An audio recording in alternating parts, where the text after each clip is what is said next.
Welcome to Keep Going, a podcast about failure and success, hosted by John Biggs.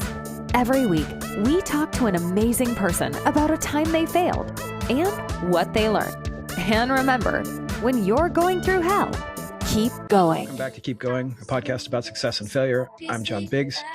Today on the show, I have Angelo Sotirakopoulos. He's the founder and CEO of Layer, formerly of one of my favorite places, DeviantArt. You were running around there back in 2000. So those were some heady days of early creativity sharing. Welcome, Angelo. Thank you so much for having me, John. Yeah. So you have a new company, but I wanted to talk a little bit about your career, right? DeviantArt made a huge impression on the early internet all the way until to now. You're over at Wix, a few other places, and now you have this new I guess you could call it like electronic art or like digital art startup, Layer. Why don't you tell me how you got here? How did I get here? I mean, it's a long journey. I'm an old guy now, I guess, at 45, but DeviantArt was at 19, and I think it was a really great reflection of me and the friends that I had at the time online. Kind of a time capsule in a sense. We're all, many of us still friends, and it was really kind of a natural consequence of what we wanted to see in the world, and I think that resonated with a lot of people. So the timing was early. I mean, we were pre all of the other social platforms except for maybe LiveJournal. So the year 2000, and we were coming out of an atmosphere where, skinning your computer and having cool wallpapers was a thing, but there weren't really proper places to experience all of that kind of media. So we made a platform for that. And we wanted to deviate your desktop. We wanted to change the look and feel of your computer. This took on many other winding connotations. Even, DeviantArt to us sounded like badass or something. Yeah. We were like too young to actually understand the sort of like sexual deviant aspect of the brand. Well, I mean, think of it that way. I never thought of it. I never thought of it as that. I always thought of it like one of those like almost like folk art or like the Madhouse kind of art, like the folks who are like in insane asylums and were doing art, or that one guy who did all those crazy cartoons, those comic strips about the little girls running around. I forget what his name was. Henry Darger, I guess his name was, something like that. Right. So I always imagined that. I didn't imagine like going to DeviantArt. You didn't imagine like Suicide Girls. You imagined like something wild. Well, that is how we also imagined it. Mm-hmm. So, actually that's kind of very much how we imagined it. But yeah, I mean, honestly, I think through the years, it earned its place as almost a genre of art unto itself. It's almost like when you think of DeviantArt, you can predict the style of work that you're going to see in front of you. And that I think is through the earned kind of scale and response in the community. And so no matter how you intend for these things to go, a community that scales to millions of people becomes its own many things. It's not even its own one thing. It becomes its own many things. But, at some point, you kind of go, oh, yeah, that looks like something from DeviantArt, or that looks like DeviantArt, and that I think is one of its greatest accomplishments as a community. So let's talk about this in the context of today. I feel like we're in the middle of a new .com quote unquote revolution, similar to the era that you started DeviantArt, when everything was changing very, very rapidly. Right now we're talking about AI, which makes people feel like the work that you had to do on a computer before was command line, running Linux, Unix, whatever, doing weird stuff, and then all of a sudden you had the internet. Now you have something completely different, which is essentially like kind of like giving us a motorcycle for the brain. In this context, given your experience at DeviantArt, do you think there's any similarities, any parallels to the moments that you were building the thing out early on the early internet to today that people can kind of, I guess, grab a hold of so they don't just feel despondent, right? It's a broad question. Yeah, very broad question. Yeah. Maybe we can break it down a little bit, just because I'm not sure, how to answer that, right? I think when you're saying in the early days of the internet, we had this very, beautiful, purist kind of an environment, that for whatever reason, as we go forward, to me, and I don't know if other people feel this way, but to me, it feels like less and less of it. It doesn't feel like more and more of it. It feels like the purity and the innocence of those days is behind us, and that there's a sort of different level of transaction, commercialization, and kind of aggression to everything that's happening around us in media. It was so much more, kind of innocent back then, and everybody was toying and playing, and it was small stakes, not big stakes, and it all felt, kind of like big fish, small ponds kind of stuff. So that's the era that I grew up in, in the 2000s. But certainly by 2020, we're just kind of facing like a very different kind of level of intensity as it's become so mainstream, so intense, so competitive, so that everybody feels like everything's on the line all the time with what they're doing. And so then when you interject AI into that, I just think everybody's rather confused. I mean, I think we're generally living through a state of confusion. Does that sound about right? Yeah, like, I don't, it sounds. So we weren't in a state of confusion back in 2000. We were basically, we created an entire medium. You would argue something like that. We were very directed. We actually knew exactly what was missing and what the thing needed, what we needed from it.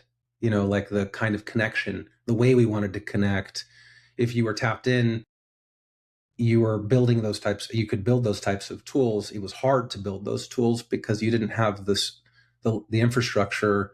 There were no cloud solutions. You had to actually buy servers and build data centers. You had to, kind of wait for someone to do something clever and open source so that you could scale memory, or, like caching web pages, or all that kind of stuff wasn't for granted like it is now.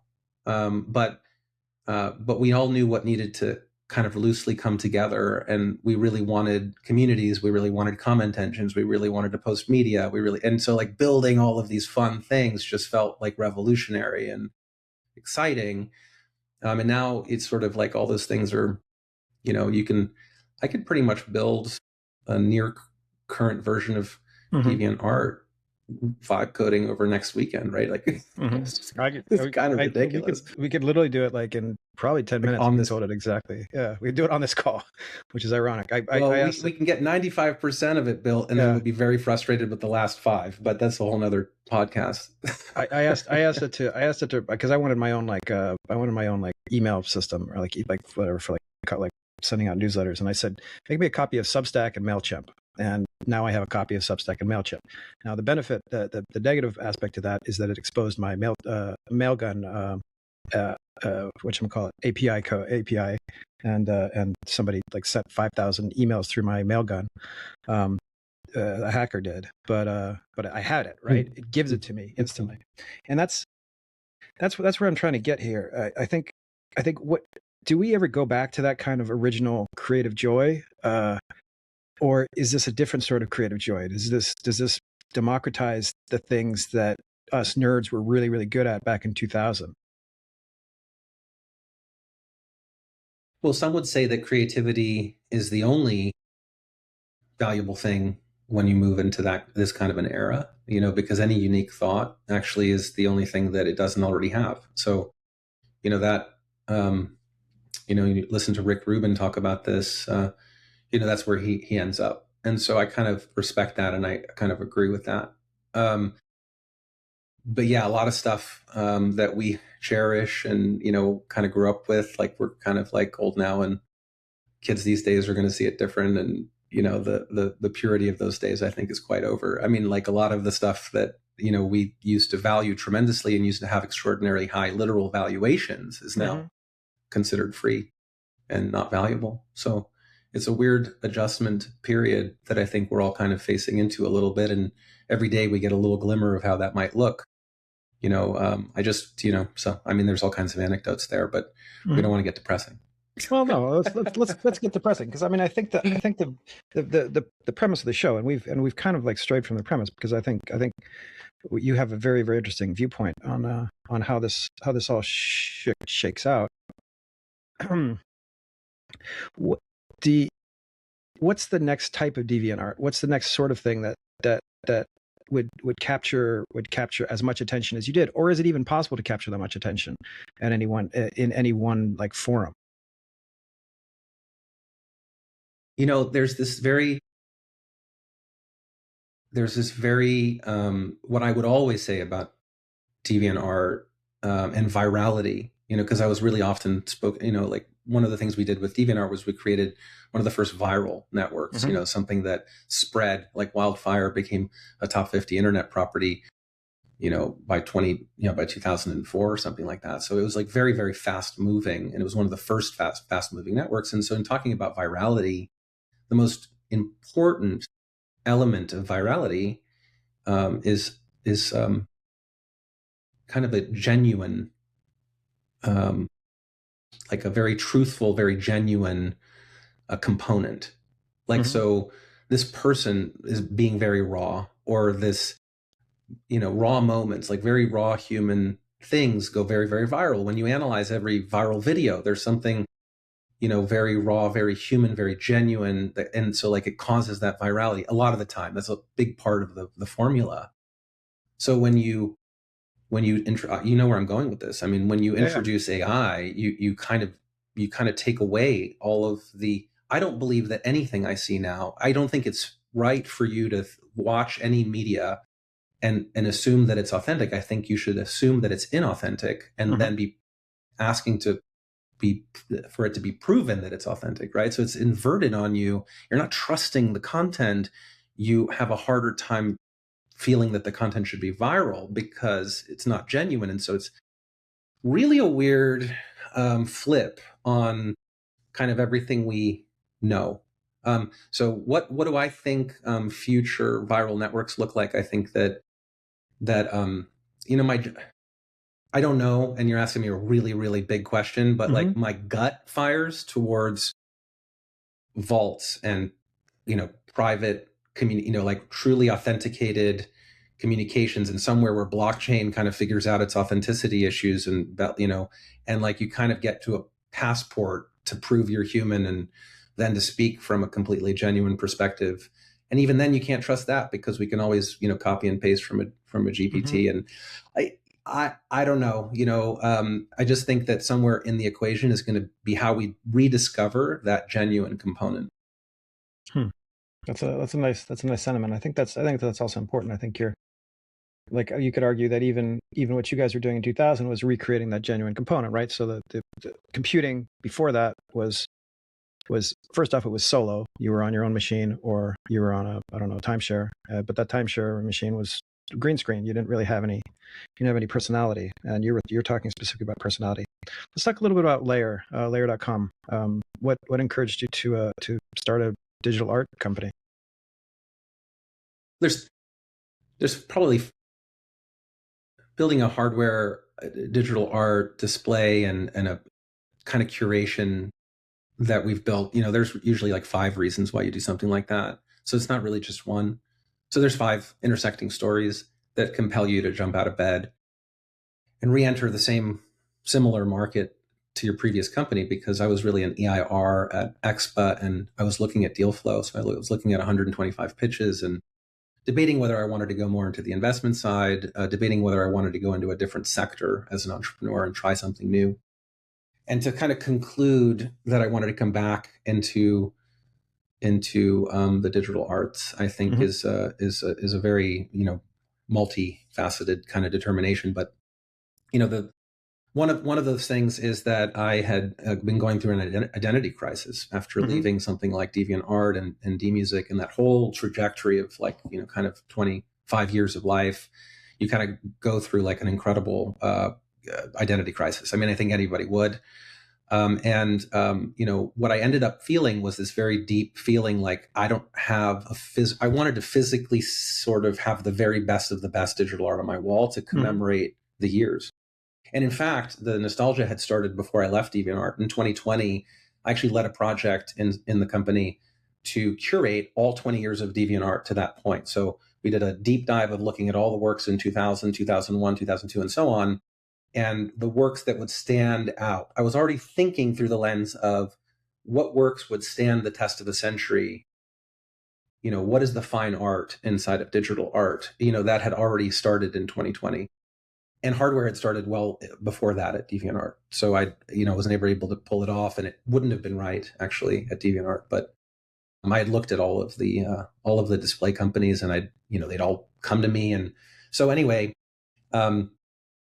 you can kind of see the story forming. You sort of go, well, what art would be the best art to put in my house on my wall in my living room? And then how would I put it there?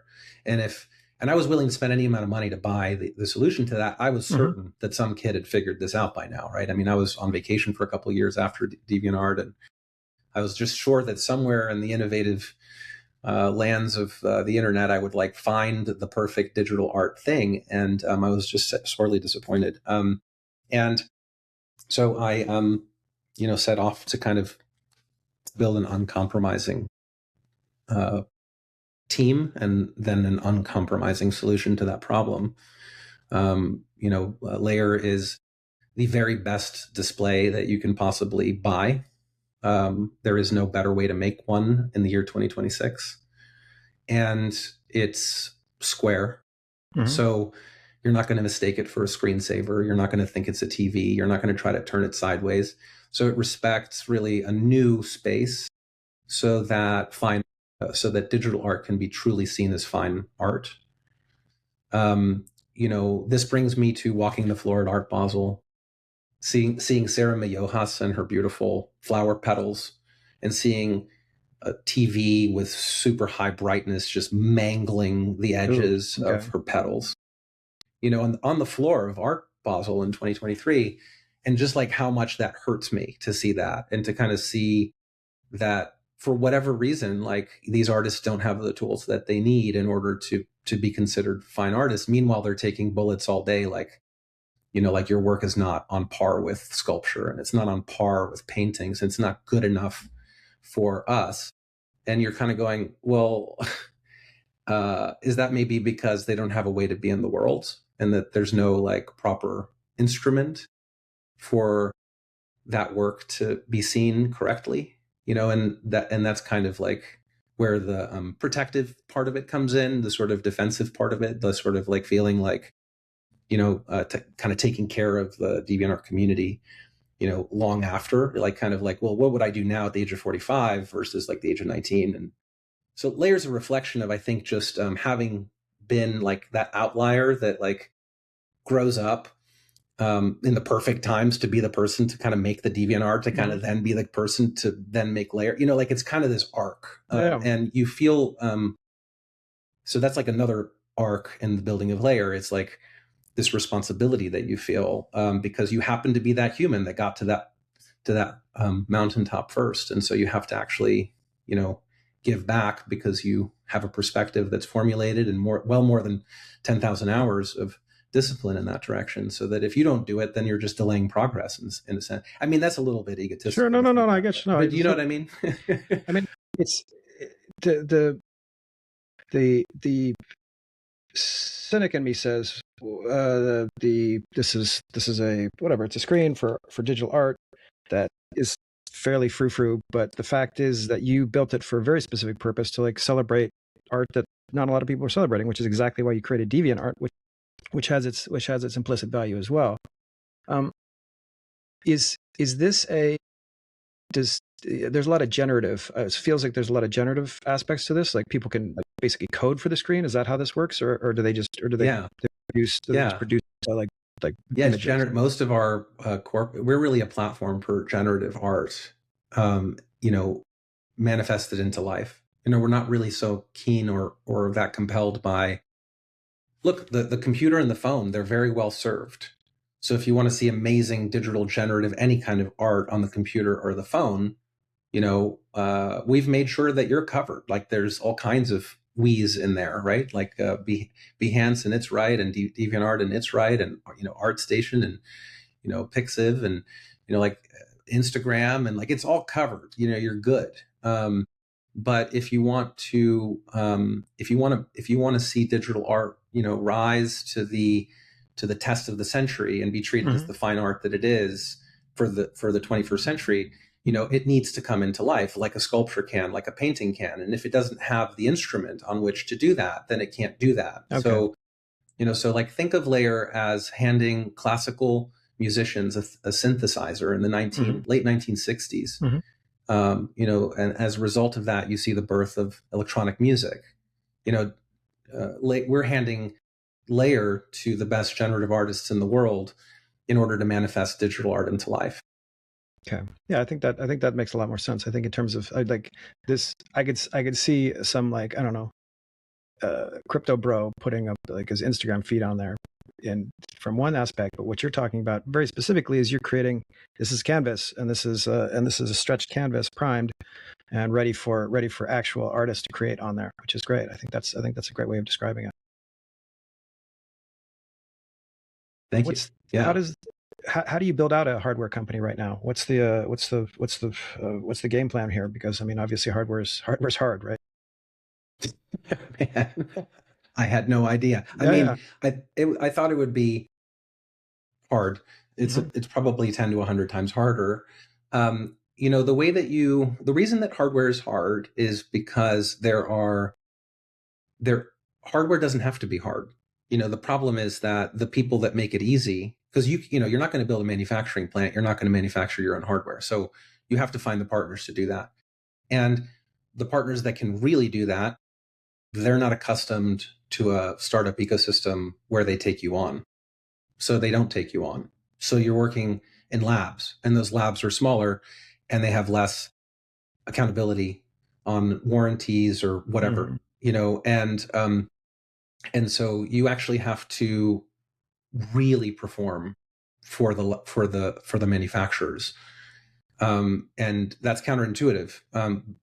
Not too counterintuitive, but you have to put almost all of your energy into entertaining the manufacturers, because if they take you on, it's a huge difference in that. And it is harder to get a manufacturing deal than it is to raise venture capital. And raising venture capital is akin to being signed to the NBA or something, right? So like you're really being chosen as an entrepreneur type star to be like able to do the thing, right? So like, I'm telling you, it's harder to the Supreme Court. Yeah, it's harder to get that manufacturing deal than it is to get a venture deal. And so you have to kind of have to get signed to two leagues.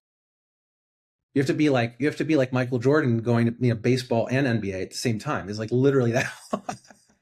Is that hard? But that also makes it super fun. Like if you really like hard problems, and you really like working super hard, then this, and of course you have an amazing team and you can deliver on something unique and special that makes them want to take that kind of risk, then it's a great adventure, right? So that now you're going into learn a new culture in China, and you're in labs and you're meeting all kinds of amazing characters. And I do this, stuff generally because I love people, and I love especially two types of people. One is artists and one is entrepreneurs.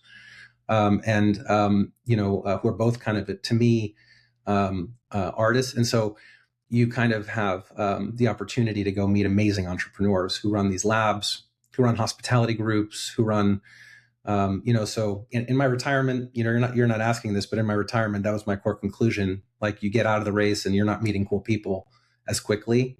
And that really drove me back. That was interesting. That was like a major, like, oh my God, I love meeting amazing people. This is for all intents and purposes labor love, right? This is, you're not I don't know, you're not making a EKG for babies. This is something very specific to your background and your skill set and your passion. How do you maintain that passion throughout the hardships? I mean, obviously a lot of people have passion projects. They want to see something exist. How do you keep that going? Especially given all those issues that you talk about. Like you can't go to Samsung or Sony and ask for their absolute best screen simply because they have to put it in a bunch of MacBooks, right? Something like that. I don't know if that makes sense. Like how do you maintain that passion to continue growing Layer in this way? Well, listen, I mean, it's a passion project because I happen to be passionate about this market, but it's a very big opportunity to build something very sustainable, very structurally sound, that is highly beneficial to artists in a time where they kind of really need that. So, there's, I wouldn't want to mistake passion for, this is a really big opportunity. I mean, it's a very, very, my bet is that digital art is going mainstream, and when you look at mediums, film, music, so on, when you look at the big concept of mediums, art has always been a medium smaller than these other mediums, right? They're just less mainstream. They're less known. Like, people don't really know that much about fine art for the most part. And certainly not as much as they know about music, and certainly not as much as they know about even YouTube these days. So, I think that it's more of a niche. But as these mediums rise, they can get bigger and bigger. And if they're going to get bigger and bigger, they can start to take on a new form. And I think film and TV and music, I think they're quite stable. I don't think they're like growing or shrinking or anything. They're just like kind of there and big. Digital art is growing, and it's going kind of into a light speed with AI, right? Like nothing, I mean, it's crazy the amount of productivity that you're seeing, especially in digital art by volume since AI. So that's one lens. How do you keep your passion? You keep your passion because, I don't know. I mean, this is just somehow what compels me and always has. It's really been my whole life, and it's all quite natural. To be compelled towards it, you could probably do a psychological analysis and probably find, artists in my family that I subconsciously feel the need to protect. But it's probably somewhere in there. But like. But the bottom line is that, loving a scaled population is to give them a business model that works, that scales, that meets the moment. That community, my community at DeviantArt, the many friends that I have who are illustrators, they are suffering. I mean, they are truly suffering. And this platform at Layer doesn't solve problems for illustrators, because we're focused on kinetic works. We're focused on generative works. I think that was your original question. Yeah, exactly. And we're focused on that because that's actually the right path forward. It's the right path forward since if you're going to put art in your life and you're going to hang it on your wall, and if it's a video and if it loops, your brain observes the loop point, and so you get tired of it and you burn out. If you put images on a digital display, I don't think it's the right way to do it, because you should print them. It's going to be better. I ran one of the first print programs on the internet at DeviantArt, 2002. You should probably print still images. They're usually going to be more fine that way. And these Epson printers are out of control good, right? So if you're looking for kinetic works that take advantage of a display, the work has to move, and generative work, moves, and it's never the same two times in your whole life, and you never get tired of it. And as that platform, as that medium evolves, and as the work gets even better than it is today, and I think it's pretty incredible today, by the way, we're going to see unbelievable innovation by these artists over the next 25 years in that medium. I honestly think it's the most important medium of the 21st century. Yeah, I love it. I love the idea. What do you think about AI art? What's the zeitgeist, I suppose, in terms of like what are people saying about AI art? I know there's definitely some artists who are like, yeah, this is the best thing ever. I can make a Godzilla movie in 15 seconds. But what are some of the illustrators that you're talking to saying?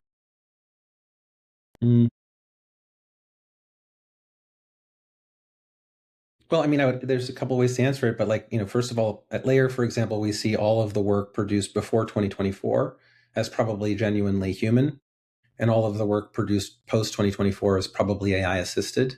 Interesting. And so I think that that's the cutoff. In fact, I hyper focus on the curation that we did in those years because I think it's really relevant to the century.